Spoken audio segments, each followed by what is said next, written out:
प्रिय विद्यार्थियों, सूरदास के 40वें पद को लेकर एक बार फिर से हम वीडियो में हैं और हम लगातार वीडियो सूरदास के पाठ्यक्रम को पूरा कर रहे हैं। तुम जो कहत संदेशो आनी, तुम जो कहत संदेशो आनी, कहाँ करो वा नंद नंदन सो होत नहीं हितहानि। गोपियाँ उद्धव से थोड़ी सी नरम भाषा में यहाँ पे बात कर रही है और कह रही हैं कि तुमने जो हमें यह संदेश सुनाया है यह बुरा नहीं है।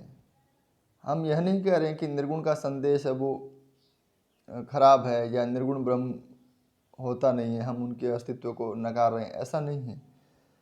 लेकिन यह हमारे काम का नहीं है। तो चीज़ तो बहुत अच्छी है लेकिन हम इसके ग्राहक नहीं हैं, यही बात वो कहना चाहती। ऐसा नहीं है कि इसमें कोई खराबी है। तुम जो कहत संदेशों आनी, कि तुमने आकर जो हमें संदेश सुनाया है, निर्गुण ब्रह्म का संदेश सुनाया है, ज्ञान का और योग का जो संदेश सुनाया है, कहाँ करो वा नंद नंदन सो होत नहीं हित हानि। हित मतलब प्रेम। कहाँ करो क्या करें, नंद नंदन सो होत नहीं हित हानि। नंद नंदन का मतलब है श्री कृष्ण। हम क्या करें, श्री कृष्ण के प्रेम की हानि उससे नहीं कर सकते।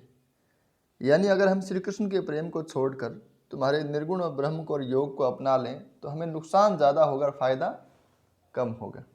इसलिए हम उसको छोड़ नहीं सकते।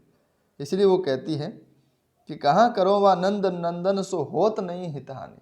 क्या करें, वो श्री कृष्ण के प्रेम की हानि उससे नहीं उठा सकते, यानी इससे नुकसान ज़्यादा होगा। जोग जुगति किहि काज हमारे, यद्यपि महासुख खानी। यद्यपि योग और युक्ति है, जो योग का मार्ग है, वो महासुख की खान है। क्योंकि असल में महासुख शब्द का प्रयोग इसलिए किया गया है क्योंकि योगी होते हैं वो जब समाधि लगाते हैं और वो जब परमात्मा से उनका मिलन हो जाता है तो इसको वो नाम देते हैं महासुख। उससे बड़ा फिर सुख कोई नहीं होता। इसलिए गोपियाँ कहती है और सूरदास कहते हैं कि यह योग का जो मार्ग है वो महासुख की खान है। जोग जुगती की काज हमारे, लेकिन हमारे क्या काम का, की ही काज हमारे। यह जो योग का मार्ग है, योग की जो युक्ति है, उपाय है परमात्मा से मिलन का, वह महासुख की खान है, लेकिन हमारे कोई काम का नहीं है। स्नेह स्नेह श्याम सुंदर के हिलमिल के मन माने। हमारा जो मन है वो श्याम सुंदर से बड़ा हिल मिल गया है मन, और हम श्री कृष्ण के प्रेम से पगी हुई हैं। इसमें स्नेह स्नेह 2 बार शब्द आया, यमक अलंकार है। एक स्नेह का मतलब है प्रेम और दूसरे स्नेह का मतलब सना हुआ, मतलब भीगा हुआ। तो हम भगवान श्री कृष्ण के प्रेम में भीगी हुई हैं, श्याम सुंदर के प्रेम में पगी हुई हैं, इसलिए हमारा मन हमसे हिल मिल गया है। इसलिए हम किसी भी प्रकार से योग आदि के संदेश को स्वीकार नहीं कर सकती। इसीलिए अगला जो पद है वो दूसरी PDF में इसी पद का अगला भाग अब 2-3 उदाहरण देती हैं कि किस प्रकार से हमारा श्री कृष्ण के साथ मेल मिलाप हो गया है, अब हम किसी दूसरे मार्ग को नहीं अपना सकते। ये उदाहरण देती है, वो कहती है कि सोहत लोह पारस परस पारस ज्यों, सुब्रन बारह बानी। पुनि वह चोप कहाँ चुंबक ज्यों, लटपटाए लपटानी। रूप रहित निराशा निर्गुण निगम हूँ परत न जानी, और सूरज दास कौन विदितासु अब कीजिए पहचाने। सोहत लोह परस पारस ज्यों, पारस नाम का एक पत्थर होता है, उससे अगर लोहे का स्पर्श करा दिया जाए तो लोहा भी सोना हो जाता है। इसलिए हम तो पत्थर, पारस लोहे के समान थी और श्री कृष्ण वो पारस के समान थे। ये आप लिखिए कि किसकी तुलना किससे की गई है। और भगवान श्री कृष्ण के संपर्क में आने से हमारा मन भी निर्मल हो गया, हमारी आत्मा पवित्र हो गई।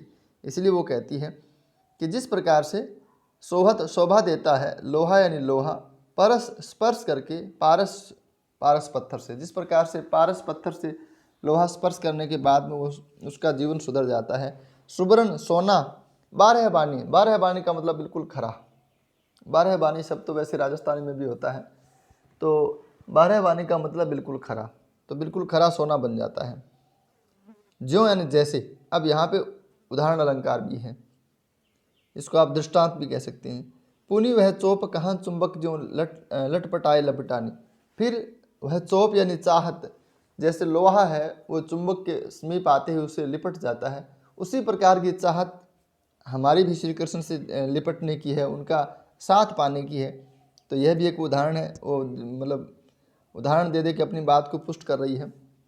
लेकिन जो तुम्हारा निर्गुण ब्रह्म है वो रूप रहित, उसका न तो कोई रूप है, निराशा न उससे कोई उम्मीद की जा सकती है, आशा की जा सकती है।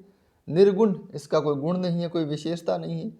निगम है, और जो जहाँ पहुँचा नहीं जा सकता, जो केवल शास्त्रों में है, परत न जानी, उसको जाना नहीं जा सकता। अब श्री कृष्ण है, उसके साथ तो हमारा जो मन है पवित्र हो गया, हमारा जीवन सुधर गया है, और हम एक प्रकार से उनसे बहुत अधिक प्रेम करते हैं, जिस प्रकार से लोहा चुंबक से करता है। लेकिन तुम्हारे निर्गुण ब्रह्म को, जिसका न तो कोई रूप है, न कोई रंग है, न उससे कोई आशा की जा सकती है, वो केवल शास्त्रों में वर्णित है, उसको प्राप्त करना हमारे लिए बहुत मुश्किल है। उसको पहचान पाना, उसको जान पाना हमारे लिए बहुत ही कठिन है। सूरजदास, अब ये कवि की छाप है, जो कभी सूरदास मिलेगी आपको, कभी सूरजदास मिलेगी, कभी सूर मिलेगी, तो ये सब एक ही बात है। कौन विधि, ऐसा कौन सा उपाय है, कौन सी विधि है, तासो अब कीजिए पहचाने, कि उससे अब पहचान की जा सके। सूरदास कहते हैं, गोपियाँ कहती है कि हे उद्धव तुम ही बताओ, अब ऐसा कौन सा उपाय है कि हम निर्गुण ब्रह्म से पहचान कर सकें, यानी अब हमारे लिए वो पहचान की जानी बहुत ही मुश्किल है। तो ऐसा कौन सा उपाय है जिससे हम उनसे पहचान कर सकें। तो इस वीडियो में इतना ही। धन्यवाद।